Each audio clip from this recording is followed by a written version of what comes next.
Hello, my name is Drew Alexander. I have done property preservation for Safeguard Properties for over 7 years. I also have realized that the company is very fraudulent. They are screwing people over. They are completely not in favor of the vendor. We have managed to get away from them. We have managed to diversify our business in a way that we can still survive. But if you take away from my video anything, you need to seriously think about what is worth a dollar. What is worth a dollar? If a dollar is worth a constant pain in your ass, a constant push, shove, ignorant remarks like you don't know what you're doing, and you're sitting there looking at them going, well, you're telling me not to do the right thing when you should be doing the right thing. I think you really need to just quit. Just be done. I mean, I've been a contractor for over 25 years, so I have, I've endured it all. I've endured, customer non-payment. I've endured, employee issues, theft, wrecking my equipment. I mean, I've got a lot of trucks and trailers and equipment and, full inventory and all that. But the point that I'm trying to make here is people that work for Safeguard don't have a clue unless they seriously look into what's going on. And once you start looking into what's going on, the sad reality is you're going to realize that you're not getting what you thought you were going to get. You're not making the money you really thought you were going to make. And if you screw up once, you could do 1,000 orders, and in one order you didn't, chalk line mold or, which is bullshit, but chalk line mold or, measure the pool. Really, when it's empty, you can obviously see it's 12 foot on one end, 4 foot on the other, and so forth. I mean, honestly, the pool cover, they probably bid that like 2 years prior. So they know the pool cover size. I mean, it's like they don't want to do anything to help you besides find a reason to screw you. That is the Safeguard way. Now, I wholeheartedly followed their procedures and did what they ask and, educated my staff on getting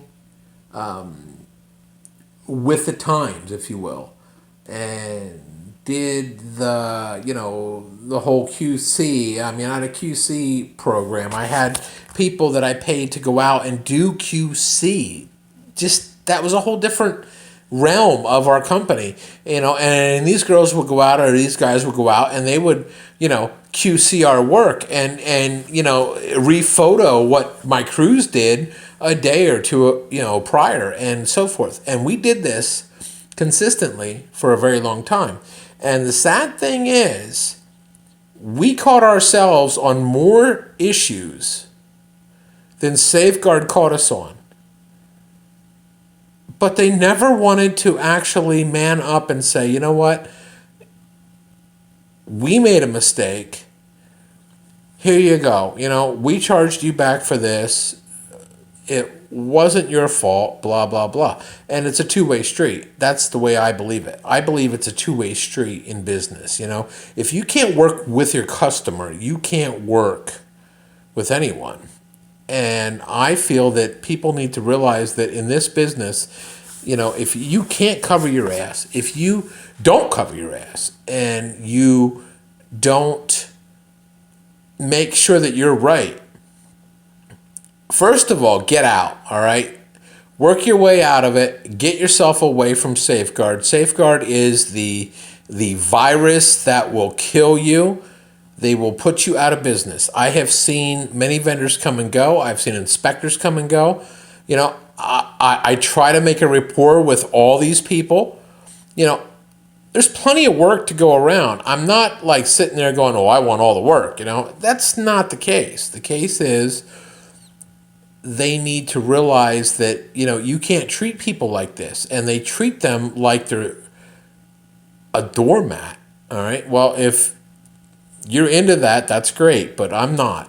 And, you know, the bottom line is at the end of the day, I want to make sure that I'm making enough money to pay my people, to take care of my family, to, you know,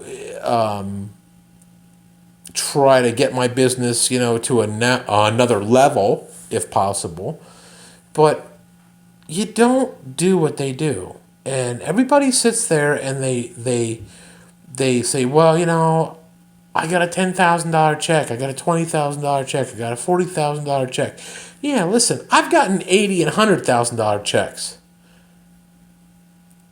But I also look at the chargebacks, look at the deductions, look at what you're really getting hit for.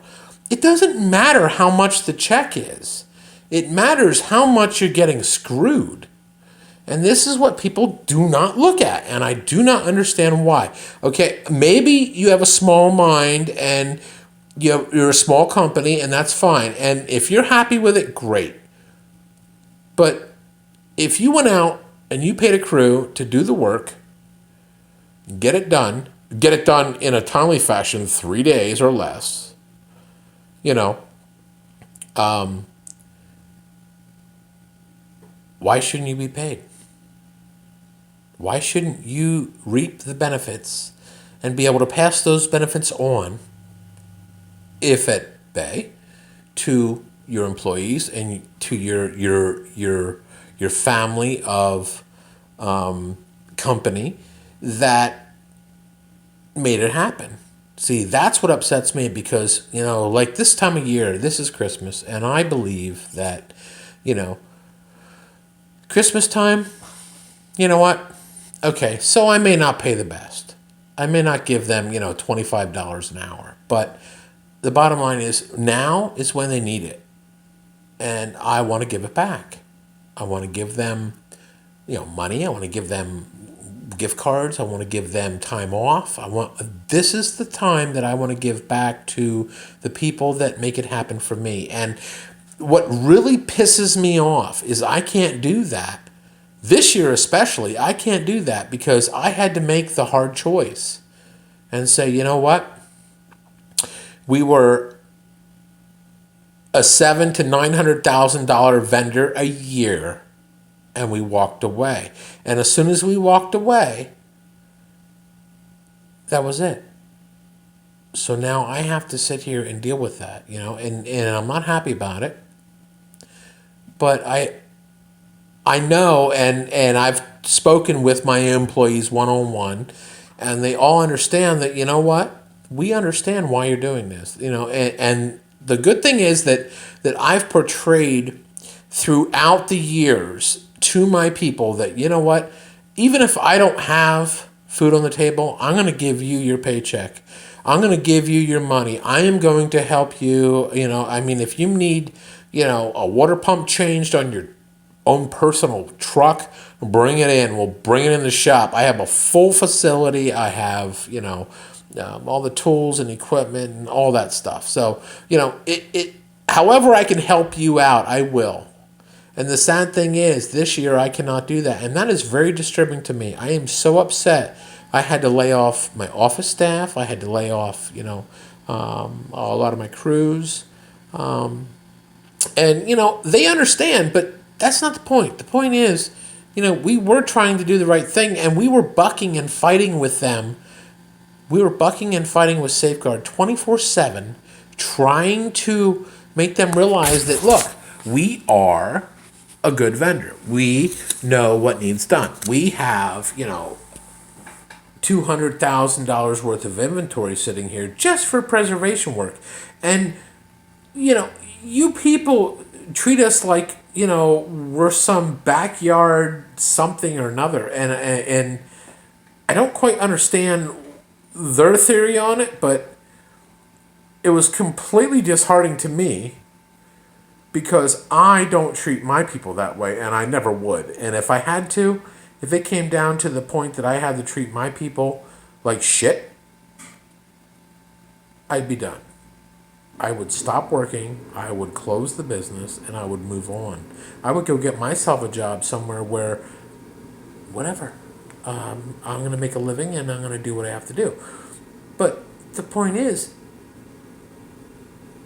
everybody out there that's working for Safeguard, you're feeding the fire. You need to spank their ass. You need to show them that we have power in numbers. Everybody needs to quit working for Safeguard. They need to just everybody's got to work this out on their own. And I'm going to tell you right now, the best way is to drop your caps and work your way out slowly. Because if not, you will get hit. They will take all your money. They will run. You'll get screwed. And that is the bottom line. But if you work it right, you will get out with most of your money. And I've done this. And I know this. But I've also gotten hit, severely on a lot of charges. But if you do it in a way like you're cutting back service, or you're cutting back crews, or you lost a lot of crews or something, I don't know. You have to come up with that scenario on your own. But the point that I'm getting at is you just need to work yourself out of Safeguard, because the bottom line is, if they've got no contractors, they've got no vendors, they've got no inspectors, they've got no business. They're done. They're done. They're out. They can't produce any kind of work, whether it could be, good or bad. So my point is, pass this video on. Make sure that people understand that you're not helping by working for Safeguard because you're worried about your next paycheck or your bills or whatever. Start thinking about the big plan. Start thinking about, okay, how do I fix this? I mean, like I said, I had a pretty big operation running. I had a lot of crews, I had a lot of guys, I had a lot of equipment out there running every day, 7 days a week. And, I made the decision, and it took me probably 3 months, maybe 4 months, to dwindle myself down to the point where I didn't get completely screwed, but I still got screwed. I still took it deep, But the point is, at least I got out. Yeah.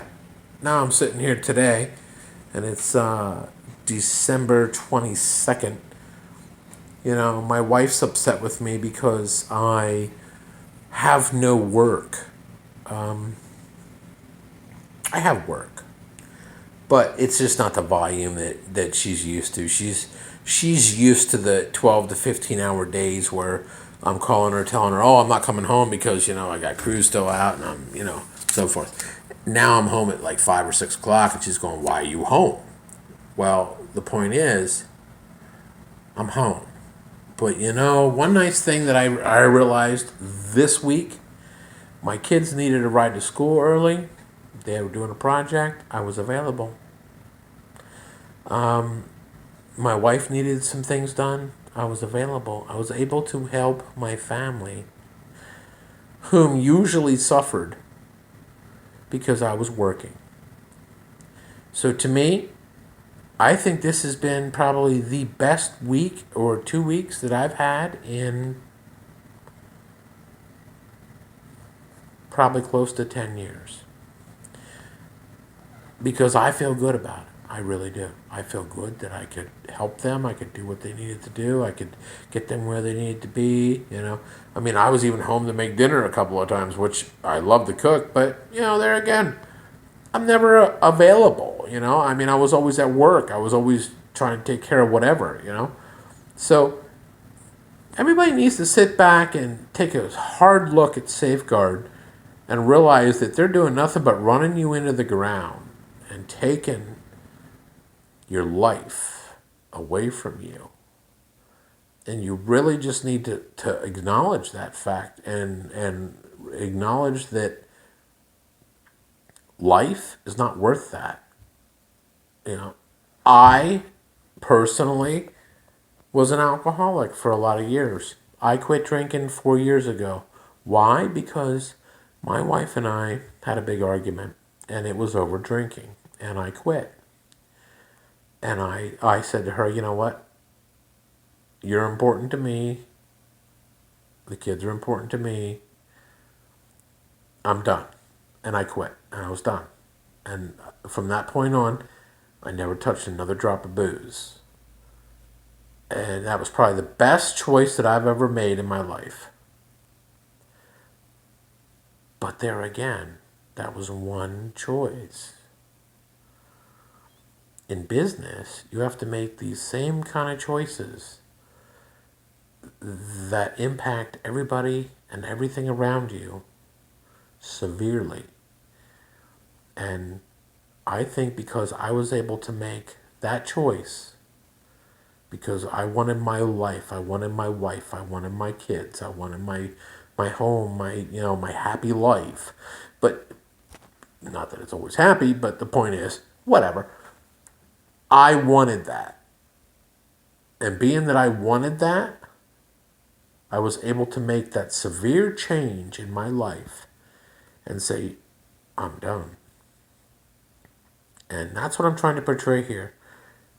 You need to portray, and you need to think, and you need to analyze, and you need to come up with a way that you can get yourself out. And it's not easy. I'm going to tell you right now, it's not easy. But get yourself out of Safeguard. Get away from Safeguard. And I want everybody to pass this video on. You have my full permission to pass this video on. I want to save that little guy that's got, a couple of helpers, or the little guy that's doing it all by himself, and he's sitting there beating his head against the wall because he actually started making money, and then all of a sudden, bam, he's getting hit with some stupid ass chargeback for mold, or, as,